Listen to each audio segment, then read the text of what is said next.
السلام علیکم ورحمۃ اللہ وبرکاتہ. جی آپ کون؟ یہ نمبر کس کا ہے جناب؟ جس کو فون لگایا اسی کا رہے گا نا یار. آپ کو کس سے بات کرنی؟ ہاں، میں نے انٹرنیٹ پر ایک کتاب پڑھا بنام حدیث کے دشمن. اچھا، اسی میں ملا تھا. کیا آپ صوفی مفتی محمد کلیم رضوی بول رہے ہیں؟ ہاں میں ہی بول رہا ہوں اور میری ہی کتاب ہے. بولیے کیا کام ہے؟ ہاں جی، میں عبداللہ مدنی ممبئی سے. اچھا، آپ سے مناظرہ کرنا ہے. کہاں ملیں گے آپ؟ مناظرہ کیجیے گا. جی فون پہ ذلیل ہونا ہے یا میرے گھر کا پتہ دے دوں؟ ہاں، پتہ بھی دے دیجیے اور جو میں سوال کر رہا ہوں اس کے جواب بھی دے دیجیے. اچھا، ساکن آقا کا نام سنا ہے ممبئی میں؟ ہاں جانتا ہوں میں. گھاٹ کے اوپر ویسٹ، کرلا ویسٹ، اندھیری ایسٹ میں پڑتا ہے. اچھا. ساکن آقا کے پاس ہے 90 فٹ روڈ. ہاں ہاں 90 فٹ روڈ پہ ڈسوزا بلڈنگ، اس کے پیچھے ہے LBS نگر، لال بہادر شاستری نگر. اچھا. اس کے پاس ہے ویشالی میدان، وہی فقیر کا غریب خانہ ہے، قصر ابو حنیفہ. اچھا جی، اور نمبر یہی جس پہ آپ بات کر رہے ہیں مجھ سے، 9146 122 911. اچھا. اور کچھ تفصیل یہی دوں؟ ایک ہی نمبر ہے؟ یہی نہیں، اور ایک نمبر ہے 9820 9820 67270. اب اور بھی کچھ تفصیل دوں؟ ہاں نہیں، اتنا کافی ہے. انشاءاللہ جلد ہی ہم 10-20 علماء اہل حدیث آپ کی خدمت کے لیے پہنچ رہے ہیں آپ کے پاس. 10-20 ہی کیوں پہنچ رہے یار؟ پورا نجد اور اٹھا کر لے آؤ نا، پورا جامعہ سلفیہ اٹھا کر لے کر آ جاؤ. یہ دھونس اس کو دینا اتنے ہی کافی ہیں جو تمہاری قابلیت جانتا نہیں ہو. نہیں، ہم اتنے ہی کافی ہیں آپ کے لیے. اچھا جی. اب کوئی کام کی بات ہے تو بولو ورنہ فون کاٹوں. نہیں ہے نا. یہ بتائیں، یہ امام ابو حنیفہ نے کتنی کتابیں لکھی ہیں؟ اچھا، آپ نبی کو چھوڑ کے ان کی تقلید کرتے ہیں، انہیں امام اعظم کہتے ہیں. حالانکہ تحقیق یہ ہے کہ وہ 3 ہی حدیث سے زیادہ جانتے ہی نہیں تھے. ایسا ہے اب مولوی صاحب جی کہ امام ابو حنیفہ رحمہ اللہ نے جو کتابیں لکھی ہیں تو مشہور کتاب فقہ اکبر اور کتاب الآثار، اور اس کے علاوہ 15 کتابیں امام صاحب کی ہے. اور سب سے بڑا جو ان کی حیات کا کارنامہ ہے کہ انہوں نے علم فقہ کی تدوین کی، فقہ کو مدون کیا. اور ملا علی قاری رحمہ اللہ فرماتے ہیں کہ قرآن و حدیث سے امام اعظم ابو حنیفہ رحمہ اللہ نے 9 لاکھ مسائل حل کیے ہیں. اور اسی ان کے فقہ کی تدوین کی یہ برکتیں ہیں کہ لاکھوں کتابیں اب تک فقہ کی لکھی جا چکی ہے. ہدایہ، عالمگیری، در مختار وغیرہ. اور جس ہدایہ کا آپ لوگ رونا روتے نا، بڑے گندے مسائل اس میں بھرے ہیں اور بڑے تقریب اخلاق مسائل ہے معاذ اللہ. وہ کتابیں آپ کے مدرسے میں بھی پڑھائی جاتی، اسی کو پڑھ کے تم بھی مولوی بنے ہو. میں بتا رہا ہوں تم لوگ کتنے بڑے مکار ہو کہ تم چاہتے ہو کہ فقہ حنفی کو ملک سے نکال دیا جائے. پہلے اپنے مدرسے سے تو نکالو یار. اس کو پڑھے بغیر تو تم لوگ مولانا بھی نہیں بن سکتے ہو. اور دوسری بات، لوگوں نے جو 3 حدیث سے زیادہ نہ جانتا ہوں اسے آپ لوگوں نے اصغر بھی نہ بن سکا ہو، اور اسے آپ لوگوں نے امت کا امام اعظم بنا دیا. معاذ اللہ رب العالمین. ہم نے کیا بنایا؟ اللہ و رسول نے بنایا، پہلی بات یہ ہے. اور امام امت نے بنایا، امت کے بڑے بڑے فقہاء علماء نے بنایا جو صاحبان نظر تھے، سمجھے. اور دوسری بات، 3 حدیث کی جو بات تم کر رہے ہو نا، یہ تمہارا امام اعظم سے حسد ہے. ورنہ اب تک تو تمہارے مولوی بولتے تھے کہ 17 حدیث جانتے ہیں، اور اب تم کہہ رہے ہو کہ تحقیق یہ ہے کہ 3 حدیث جانتے تھے. کون جاہل تحقیق کیا بے؟ کس جاہل کی یہ تحقیق ہے کہ امام اعظم 3 حدیث جانتے تھے؟ تاریخ پڑھی ہے؟ سیرت کا مطالعہ کیا ان کی؟ ہمارا چھوڑو، علماء احناف کا علامہ حافظ ابن عبد البر مالکی رحمہ اللہ نے 10 جلدوں میں امام اعظم کی شان میں ایک کتاب لکھی ہے.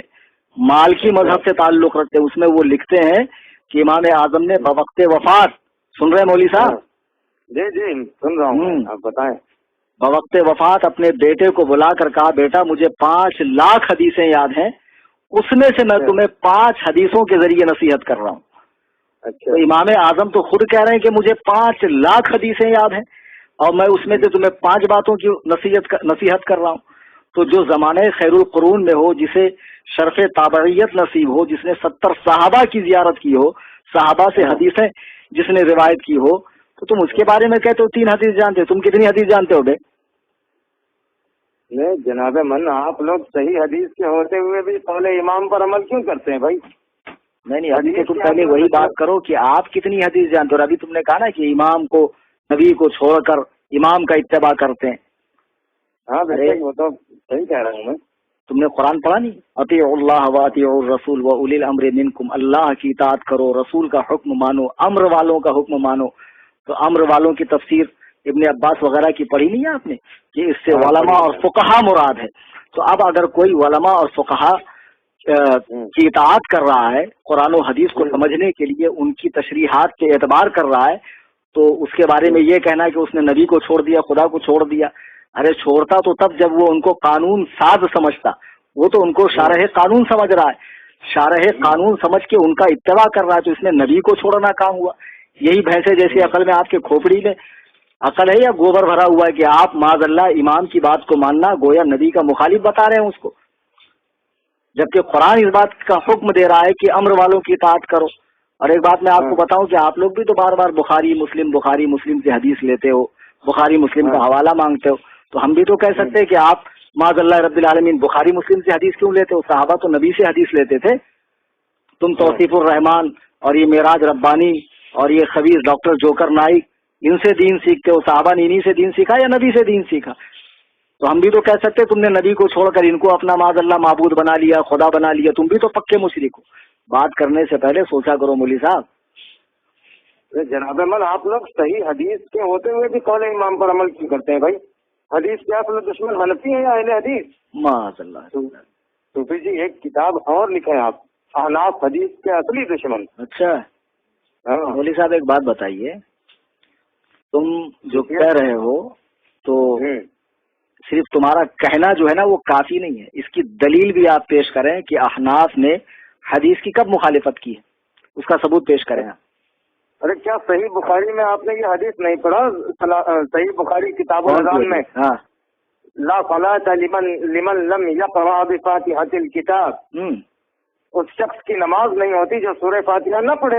اچھا تو مجھے معلوم تھا تم آج آ کر حضرت عبادہ بن صامت کی، یہ حضرت عبادہ بن صامت کی روایت ہے نا، یہ حدیث پیش کرو گے۔ تم صرف نام کے اہل حدیث ہو بیٹا، تم کو ابھی حدیث سمجھنے کی صلاحیت تمہارے اندر بھی نہیں اور تمہارے بڑے بڑے الو مائے کرام میں بھی نہیں، علماء نہیں الو مائے کرام، سمجھے؟ آپ گھمائے پھرائے نا جواب۔ ارے میں تمہیں جواب ہی دے رہا ہوں مولوی صاحب۔ لا صلاۃ لمن لم یقرأ بفاتحۃ الکتاب جو حدیث ہے، امام احمد بن حنبل اور حضرت سفیان بن عیینہ فرماتے ہیں کہ یہ حدیث اکیلے نماز پڑھنے والے منفرد اور امام کے لیے ہے، مقتدی کے لیے اس کا حکم نہیں ہے، مقتدی کے لیے اس کا حکم نہیں ہے۔ تو آپ کیسے کہہ رہے ہیں کہ معاذ اللہ جو سورہ فاتحہ نہیں پڑھتا اس کی نماز ہی نہیں ہوتی؟ کس بنا پر کہہ رہے ہیں آپ بتائیے؟ ارے صوفی جی لیکن اس حدیث میں لفظ من تو عموم کے لیے آیا ہے نا، تو اس میں جو من عموم کے لیے آیا ہے تو اس عموم کی صراحت اللہ نے کی ہے یا رسول اللہ نے کی ہے؟ اور آپ تو اس جماعت سے تعلق رکھتے ہیں کہ جس جماعت میں اگر حضور پاک صلی اللہ علیہ وسلم بھی بغیر وحی کے کچھ کہیں تو آپ کے علماء کہتے ہیں مت مانو۔ طریق محمدی کتاب کا نام سنا ہے؟ مولوی محمد گناگڑی کی ہے، جس میں اس نے صاف لفظوں میں لکھا ہے کہ ہم اہل حدیث نبی کی بھی بات تب مانتے جب وہ وحی کے ساتھ بولتے ہیں، با وحی بات جو ہوتی ہے ہم اس کو مانتے ہیں، بغیر وحی کی ہم نبی کی بھی نہیں مانتے۔ تو لفظ من سے جو عمومیت آپ ثابت کر رہے ہیں تو یہ عمومیت کی صراحت خدا نے کی ہے یا رسول نے؟ ارے کچھ تو عقل رکھ کے بات کرو یار، یہ تو تمہاری چالاکی ہے، ورنہ میں نے سفیان بن عیینہ کا حوالہ دیا، امام محمد کا حوالہ دیا، وہ کہتے ہیں کہ یہ منفرد اور امام کے لیے ہے۔ کیا ہوں کر رہے ہیں؟ ٹھیک ہے بھائی، یہی حدیث سمجھتے ہیں آپ کے پاس؟ چلو ٹھیک ہے بھائی، آپ کے پاس قول امام کے سوا کیا دلیل ہے کہ سورہ فاتحہ نہ پڑھی جائے امام کے پیچھے؟ اور تمہیں کیسے علم ہو گیا کہ قول امام کے علاوہ کوئی دلیل ہی نہیں ہے ہمارے پاس؟ یہی تو تم لوگوں کی حماقت ہے، یہی سنا سنا کے لوگوں کو گمراہ کرتے ہو۔ ارے قول امام کی اور حدیث کی بات کیا کروں؟ میں آپ کو قرآن سے حوالہ دوں، قرآن پڑھا نہیں ہے؟ سورہ اعراف آیت نمبر 204 رکوع نمبر 14 9واں پارہ اٹھا کر دیکھ لو، وَإِذَا قُرِئَ الْقُرْآنُ فَاسْتَمِعُوا لَهُ وَأَنصِتُوا لَعَلَّكُمْ تُرْحَمُونَ۔ جب قرآن پڑھا جائے تو خاموش کان لگا کر سنو تاکہ تم پر رحم کیا جائے۔ قرآن میں پڑھا نہیں ہے آپ نے کہ قرآن پڑھتے وقت خاموش کھڑے رہو؟ تو اب اگر ایسی حدیث ہے جس میں لکھا ہے کہ امام کے پیچھے سورہ فاتحہ پڑھو تو وہ اس آیت کے مخالف ہے۔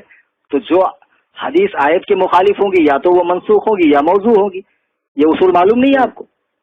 معلوم ہے۔ ہاں تو واہ بیٹا اندھے مقلد، تم تو خارجیوں سے بھی بدتر نکلے یار۔ ماشاء اللہ۔ یہ سورہ اعراف کی یہ آیت جو ہے یہ مکہ میں نازل ہوئی، اور اس کا موقع نزول یہ ہے کہ جب نبی قرآن پڑھتے تھے تو کفار شور مچاتے تھے، تو کفار کو چپ کرانے کے لیے یہ آیت اتری، اور تم اسے نماز میں قرآن پڑھنے کا فٹ کیے جا رہے ہو۔ مولوی صاحب پتہ ہے آپ لوگوں کی؟ او مولوی صاحب، ہاں بولیں۔ یہاں بحث اس کے شان نزول سے نہیں ہے، اس کے اطلاق اور حکم سے ہے کہ اس کا اطلاق اور حکم کہاں ہو رہا ہے۔ آپ کو معلوم ہوگا کہ صحابہ پہلے حالت نماز میں بات کرتے تھے، پھر آیت کریمہ اتری وقوموا للہ قانتین، اپنے رب کے حضور خاموش کھڑے رہو۔ پھر صحابہ نے باہم مشورہ کیا کہ اب خاموش کھڑے رہنے سے تو بہتر یہ ہے کہ ہم لوگ قرآن ہی پڑھیں، چنانچہ قرآن پڑھنے کا رواج شروع ہوا۔ تو پھر یہ آیت کریمہ اتری وَإِذَا قُرِئَ الْقُرْآنُ فَاسْتَمِعُوا لَهُ وَأَنصِتُوا لَعَلَّكُمْ تُرْحَمُونَ، اپنے رب کے حضور خاموش کھڑے رہو، جب قرآن پڑھا جائے کان لگا کر سنو تاکہ تم پر رحم کیا جائے۔ اب تم کہتے ہو کہ یہ آیت کفار مکہ کے لیے اتری، یہی کہا نا جی آپ نے؟ ہاں میں نے یہی کہا۔ یہی تم لوگ یار قرآن حدیث سمجھتے ہو۔ لعلکم ترحمون سے کیا سمجھا آپ نے؟ تاکہ تم پر رحم کیا جائے۔ اب ایک بات بتاؤ کہ نبی پاک صلی اللہ علیہ وسلم خانہ کعبہ میں قرآن پڑھ رہے ہیں اور کفار شور مچا رہے ہیں، اگر کفار شور نہ مچاتے تو کیا ان پر رحمت ہوتی ہے اللہ کی؟ اللہ کی رحمت کافر پر ہوتی ہے؟ قرآن پڑھا نہیں؟ وَنُنَزِّلُ مِنَ الْقُرْآنِ مَا هُوَ شِفَاءٌ وَرَحْمَةٌ لِّلْمُؤْمِنِينَ، ہم نے اس قرآن کو نازل کیا ہے جو شفا ہے اور رحمت ہے مومنوں کے لیے۔ وَلَا يَزِيدُ الظَّالِمِينَ إِلَّا خَسَارًا، اور یہاں ظالم سے جو مراد ہے ظالمین سے وہ کفار ہیں، اور کافروں کا اس میں خسارہ نقصان بڑھتا ہے۔ تو اب مجھے ایک بات بتاؤ، آپ کافر کو سلام کرتے ہیں؟ نہیں بالکل نہیں کرتے ہیں بھائی۔ منع کیا گیا، کافر کے لیے رحمت تھوڑی ہے، مومن کے لیے بھائی۔ تو لو تم نے خود ہی جواب دے دیا، کافر کے لیے جب رحمت نہیں ہے تو اس آیت میں یہی تو لکھا ہے کہ جو خاموش قرآن سنے اس کے لیے رحمت ہے۔ تو جب مسلمان خاموش قرآن سنے گا اس کے لیے رحمت ہے، کافر خاموش بھی رہے گا تب بھی اس کے لیے رحمت نہیں۔ اب تم خود ہی کہہ رہے ہو کہ سلام میں رحمت ہے اور کافروں کو نہیں بھیجا جاتا ہے، تو اس آیت میں بھی تو وہی ہے کہ جو خاموش مسلمان قرآن سنے اس پر رحمت ہوگی، سمجھے؟ اور دوسری بات نہیں، قرآن کی آیت ہے نا، تو اب آپ تفسیر مدارک اٹھا کر دیکھیں، وجمہور الصحابتی وجمہور الصحابہ علی انہ فی استماع المؤذن، عام صحابہ کا فرمان یہ ہے کہ یہ آیت کریمہ نماز میں امام کے قرآن پڑھنے کے حوالے سے اتری ہے۔ اس آیت کریمہ کی تفسیر کرتے ہوئے صاحب مدارک لکھتے ہیں کہ جب امام قرآن پڑھتا مقتدی پیچھے پڑھتے تو اس موقع کے لیے آیت اتری۔ اب ہم تفسیر کی مانیں یا تمہاری مانیں؟ چلو مان لیا کہ یہ نماز میں امام کے پیچھے قرآن تم کیا نہیں مانو یار، تمہارے یہاں جو شیخ الحدیث ہوتا ہے نا وہ ہمارے یہاں اس کا داخلہ مکتب میں ہوتا، سمجھے؟ تم لوگ قرآن حدیث بازیچے اطفال نہیں ہے، بچوں کا کھیل نہیں، سمجھے؟ عمریں کھپانی پڑتی تب جا کے یہ توفیق نصیب ہوتی۔ مولوی صاحب مان لیا بھائی، میری بات سنیں، نماز میں امام کے پیچھے قرآن پڑھنے پر منع ہونے کے لیے یہ سورہ آپ نے سنائی مجھے، مگر مان لیا آپ نے؟ قرآن مان لیا آپ نے؟ ہاں لیکن میرا سوال آپ دیکھیں نا، سورہ فاتحہ قرآن کہاں ہے؟ کیا صحیح بخاری کتاب کیا کہا سورہ فاتحہ قرآن نہیں ہے؟ ہاں سورہ فاتحہ قرآن نہیں ہے، کہاں ہے قرآن؟ معاذ اللہ، کیا ہے سورہ فاتحہ؟ حدیث ہے کیا؟ کیا صحیح؟ ہاں بالکل حدیث ہے، میرے پاس سنت ہے اس کا۔ کیا صحیح بخاری کتاب تفسیر میں آپ نے یہ حدیث نہیں پڑھی؟ یہ السبع المثانی والقرآن العظیم الذی اوتیت، یہی 7 آیتیں اور قرآن ہے جو مجھے عطا فرمائی گئی۔ اچھا سنو مولوی صاحب، ایسا ہے تم تو صرف بخاری کا نام جانتے ہو، الحمدللہ میں بخاری پڑھاتا ہوں، نہ جانے کتنے تم جیسے بخاری پڑھنے والوں کو اب تک میں نے فارغ کر دیا، سمجھے؟ اچھا ہاں، تو یہ جو حدیث آپ پڑھ رہے ہیں نا، یہ حدیث کا آخری حصہ، اور یہ سمجھنے میں بھی آپ کو غلطی ہو رہی۔ یہ کتاب التفسیر میں حضرت ابو سعید بن معلہ کی روایت ہے نا۔ اچھا یہی نا، وہ کہتے ہیں کہ روز میں مسجد نبوی میں نماز پڑھ رہا تھا کہ رسول اللہ نے مجھے آواز دی تو میں بعد نماز حاضر ہوا تو حضور نے فرمایا کیا تو نے خدا کا حکم نہیں پڑھا کہ جب اللہ و رسول بلائیں تو فوراً حاضر ہو جا؟ یہی ہے نا؟ ہاں یہی ہے بھائی، یہی ہے۔ ہاں، اللہ و رسول بلائیں تو فوراً حاضر ہو جا۔ پھر اس کے بعد وہ فرماتے ہیں کہ جب میں حاضر ہوا تو حضور نے فرمایا تجھے ایسی صورت نہ بتاؤں جو قرآن کی تمام صورتوں کی سردار ہے، اس سے پہلے کہ تم مسجد سے نکلو۔ پھر آپ نے میرا ہاتھ پکڑ لیا اور مسجد سے تشریف لے جانے لگے تو میں نے عرض کیا آپ نے نہیں فرمایا تھا کہ ایسی صورت بتاؤں گا جو تمام صورتوں کی سردار ہے؟ تو فرمایا وہ الحمد شریف ہے، وہی السبع المثانی، یہی پڑھا تھا نا آپ نے، وہی السبع المثانی، ہاں، والقرآن العظیم الذی اوتیتہ، ہاں، کہ اور یہ 7 آیتیں اور قرآن کریم، یہی سبع مثانی یعنی 7 آیتوں والی سورہ اور قرآن کریم. تو اس کا مطلب آپ کیا سمجھ رہے ہیں کہ سورہ فاتحہ الگ ہے قرآن الگ ہے، یہ مطلب سمجھ رہے ہیں؟ ہاں یہی سمجھ رہے ہیں ہم. لا حول ولا قوت. ایک منٹ مجھے بات بتاؤ، میں نے آپ کو 1 لاکھ روپے دیا اور 5 روپے دیا جی ٹھیک ہے، 1,05,000 روپے میں نے آپ کو دیا. تو آدمی کو معلوم ہے کہ بھائی 1 لاکھ سامنے والا نہ لینے والا بھولتا نہ دینے والا بھولتا، وہ بڑا اماؤنٹ ہے اور راؤنڈ فگر ہے، لیکن 5 روپیہ بھول جائے گا. تو آدمی کہتا میں نے آپ کو 1 لاکھ اور 5,000 دیا. جی تو 1 اور 5 کے بیچ میں اور کو لاتا ہے، چونکہ 5 اس کے دماغ میں اچھے سے بیٹھ جائے کہ 5 مت بھولنا. 1 تو تم نہیں بھولو گے لیکن 5 مت بھولنا. تو نبی فرماتے ہیں 113 صورتیں تو یقیناً قرآن کی ہے، یہ بھی قرآن کی، لیکن ان تمام صورتوں میں اس کا مقام یہ ہے کہ یہ ان صورتوں کی سردار ہے، ان صورتوں کی سردار ہے. یہ فرمانے کا مطلب ہے کہ ہم نے تمہیں قرآن دیا اور 7 آیتیں، یعنی تم قرآن کی 113 صورتوں کو تو نہیں بھولو گے، لیکن اس سب سے پہلی والی صورت کو بھی مت بھولنا جس میں 7 آیتیں ہیں. جیسے میں نے ابھی کہا کہ میں نے آپ کو 1 لاکھ روپے دیا اور 5 روپے، تو 1 لاکھ روپیہ ہوتا ہے، 5 روپیہ روپیہ نہیں ہوتا ہے کیا؟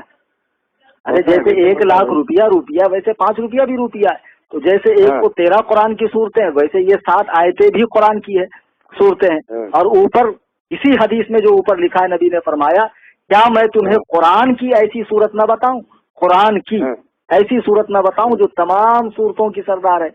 تو نبی نے تو خود ہی فرما دیا کہ یہ قرآن کی صورت. اب تم کیسے بول رہے ہو یار کہ یہ قرآن کی صورت نہیں ہے؟ معاذ اللہ رب العالمین. ارے تم نے کیسے کہہ دیا یہ قرآن میں نہیں ہے؟ آپ لوگ یار اندھے مقلد ہو بالکل. آپ یہ قرآن و حدیث ہے سے نظر آتا ہے. ایسا ہے مولوی صاحب، ساری دلیلیں میں نے دی سمجھے، اور تمہاری جو دلیلیں تم نے پیش کی نا حدیث اور قرآن کی آیت کی غلط تفسیر بالرائے، اس کا صحیح معنی و مفہوم بھی میں نے آپ کو سمجھایا. اب تم ہمیں کو اندھے مقلد بول رہے ہو، بلکہ حقیقت یہ ہے کہ بزرگان دین، ائمہ مجتہدین، اولیاء کاملین سے خدا واسطے کا بیر ہے آپ لوگوں کو. اور آپ وہ جماعت ہو جس کی پیشن گوئی اللہ کے نبی نے فرمائی دجالون کذابون یاتونکم من الاحادیث، جھوٹ بولنے والوں، فریب دینے والوں کی آخری زمانے میں ایک جماعت ہوگی جو حدیثیں گڑھیں گے. ایسی حدیث بما لم تسمعوا انتم ولا آباؤکم، جو تم نے اور تمہارے باپ داداؤں نے نہ سنی ہوگی. تو اسی جماعت کے فرد ہو تم، اور تم سے اس سے زیادہ کی امید بھی نہیں کی جا سکتی ہے. یعنی تم یہی کچھ کرو گے. کرنا چاہتے ہیں آپ کو بتائیں، آپ ہمیں کیا ثابت کرنا چاہتے ہیں؟ ہم تمہیں کیا ثابت کرنا چاہتے ہیں؟ اتنی دیر میں تم خود ہی ثابت ہو گئے کہ تم 1 نمبر کے چوتیم سرفریٹ دگریٹ ہو. تم خود ہی اتنی دیر کی گفتگو میں تم خود ہی پگلے اعظم عالم معلوم پڑ رہے ہو یار. ہم کیا ثابت کریں؟ ہاں ہم اپنے بڑے عالم کو لے کر آتے ہیں آپ کے پاس، پھر بتاتے ہیں آپ کو. تمہارے بڑے کو نہیں، اور جتنے سڑے ہیں سب کو لے آؤ. صرف بڑے نہیں، جتنے سڑے ہیں سب کو لے آؤ. Any time most welcome for ٹھکائی انشاءاللہ. قصر ابو حنیفہ. ہاں قصر ابو حنیفہ میں تمہاری ٹھکائی ہوگی بیٹا. ٹھیک ہے دیکھ لیتے ہیں. اللہ حافظ. رکھو بیوقوف.